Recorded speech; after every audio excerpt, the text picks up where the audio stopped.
Hola, ¿cómo están? Deseo en Dios que estén bien. Bienvenidos a nuestra cuarta cápsula sobre el tema Los ladrones del gozo que estamos viendo en la carta a los Filipenses. Hoy nos toca el tercer ladrón del gozo. El tercer ladrón del gozo, pero antes déjenme decirle lo siguiente. Dicen allá en mi tierra que como te veo, te trato. Y esa es una gran verdad, no solamente en mi tierra, no solamente en mi ciudad, sino en todos los países, en todas las ciudades. Como te veo, te trato. ¿Por qué? Fíjese que en la ciudad donde la sociedad se acostumbra a vivir por apariencia, el problema es que cuando vivimos por apariencia, eso se mete a nuestras iglesias y nos hace vivir a nosotros por apariencia. Y entonces el dicho que como te veo te trato se vuelve realidad. Y no solamente en nuestra sociedad, sino también en nuestra vida personal y también en nuestras iglesias. ¿Saben? Que esto nos hace vivir en una apariencia material y empezamos a vivir una apariencia espiritual y una apariencia religiosa también. Comenzamos a preguntarnos si la persona que está ahí realmente es como se dice ser. En este mundo es muy fácil caer en las apariencias, mis queridos, porque el mundo nos define por los logros que hemos alcanzado, por los esfuerzos humanos que hemos hecho. Pero Dios nos define por quienes somos en Cristo. Es por eso que hoy vamos a ver el tercer ladrón del gozo. Y el tercer ladrón del gozo lo voy a definir como las cosas, o déjeme explicarlo mejor, como los logros, o déjeme decirle como aquel apego a las cosas que nosotros tenemos. Decía un maestro que hace muchos años me dio clases que el hombre, en especial del género hombre, ¿verdad? Nos damos a conocer por lo que hemos logrado. Y muchas veces así somos nosotros, mis queridos. Yo soy el licenciado, yo soy fulanito de tal, yo hice, yo hago, y pensamos que eso nos va a definir quiénes somos. Pero déjeme decirle que ese es el tercer ladrón del gozo. ¿Por qué digo esto? Vamos a Filipenses capítulo 3 y vamos por favor al verso 4 y voy a leer hoy en esta versión, en la nueva traducción viviente, porque es muy claro lo que dice el verso 4. Déjeme leérselo, por favor. Dice, Pablo hablando, dice, aunque si alguno pudiera confiar en sus propios esfuerzos, ese sería yo.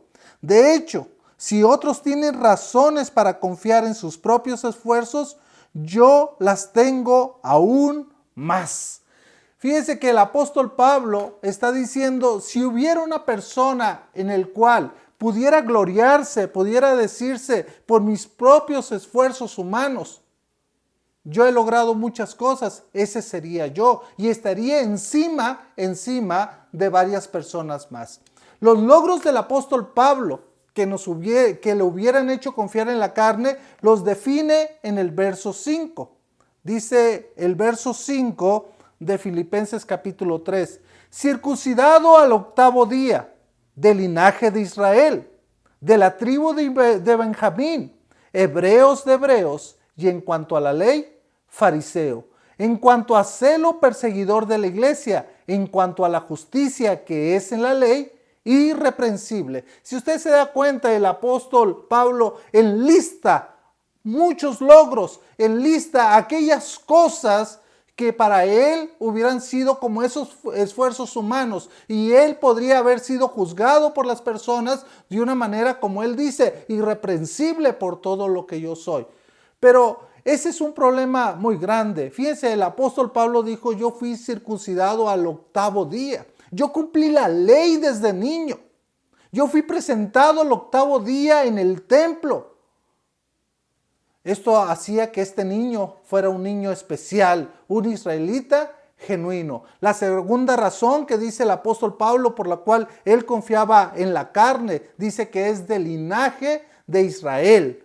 Pablo era un verdadero israelita, él no había comprado su ciudadanía, sus padres eran judíos y podrían trazar la línea de la descendencia. Entonces la segunda razón dice que él es linaje de Israel. La tercera razón dice que es de la tribu de Benjamín. Recuerde que Benjamín fue el hijo menor de Jacobo y de Raquel y fue el único hijo que Jacobo tuvo en la tierra prometida. Entonces, para la tribu, ser de la tribu de Benjamín era una gran bendición para ellos. ¿Por qué? Porque también la tribu de Benjamín fue la única de las 12 tribus que permaneció fiel a Judá cuando el reino se dividió. Esta tribu gozaba de un gran respeto y Pablo era descendiente de esta tribu. La cuarta razón dice que él era hebreos de hebreos. Sus padres eran hebreos, su educación totalmente la aprendió de los hebreos, ¿verdad? Además fue enseñado a los pies del gran Gamaliel, un hombre respetado entre los hebreos. Hablaba el idioma, además hablaba el arameo, que era un idioma en ese tiempo.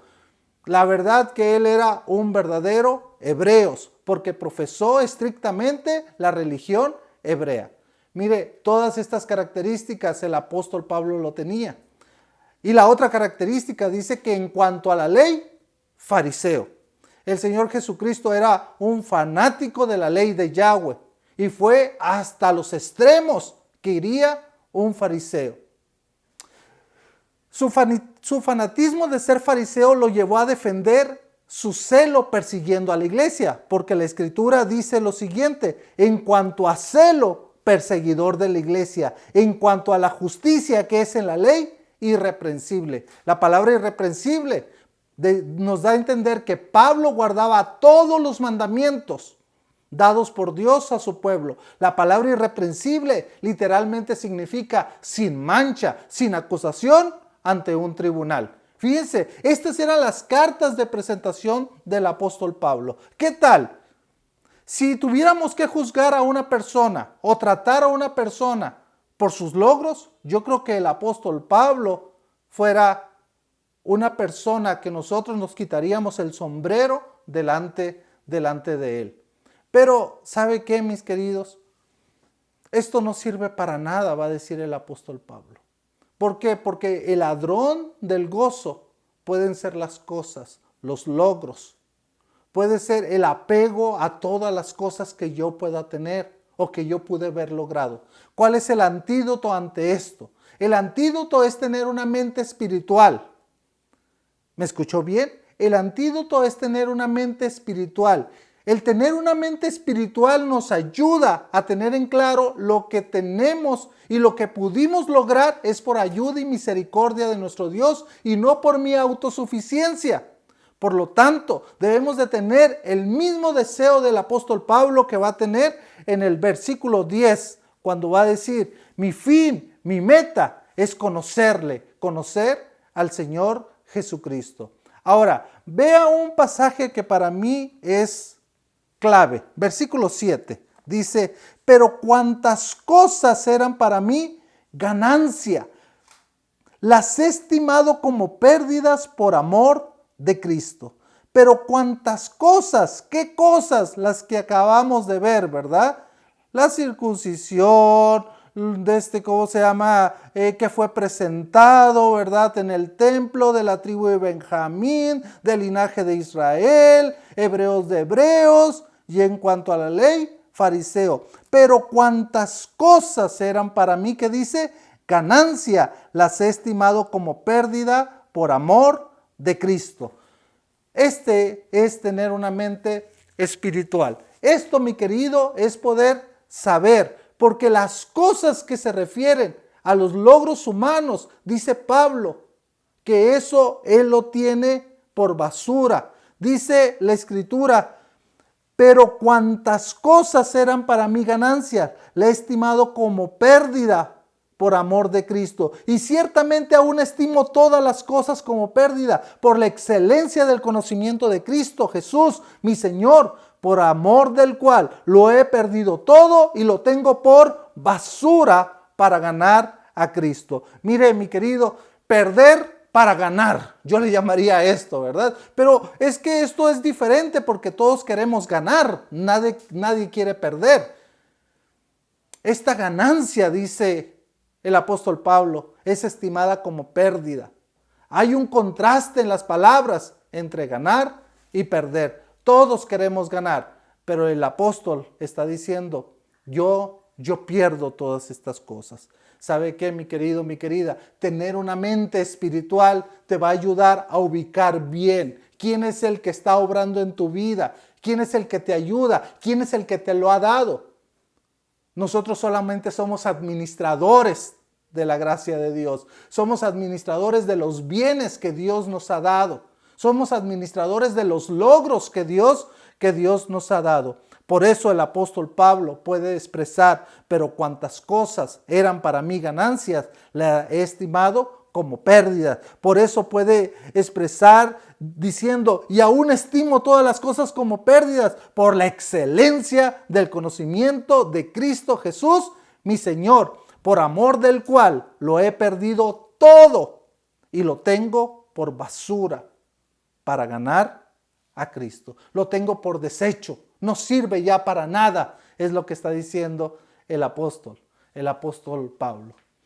Hermanos, usted puede perder el gozo cuando usted cree que todo lo que usted tiene, que todos sus logros, que todas sus cosas han sido por usted y no por la misericordia y la gracia de Dios.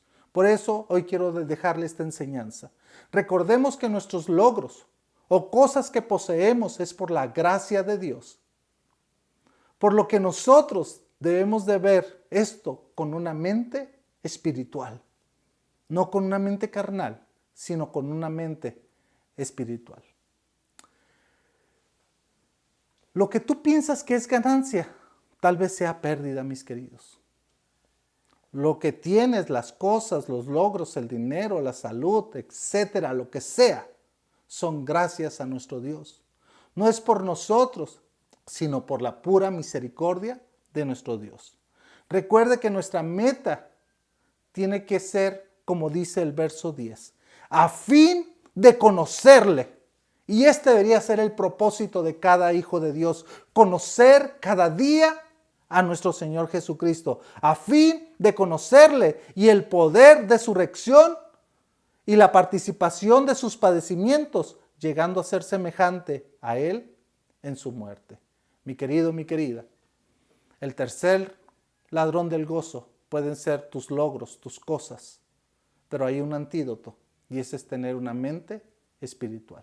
Espero que esta reflexión haya sido de bendición a tu vida y que nadie, escucha bien, que nadie te robe el gozo. Que Dios te bendiga.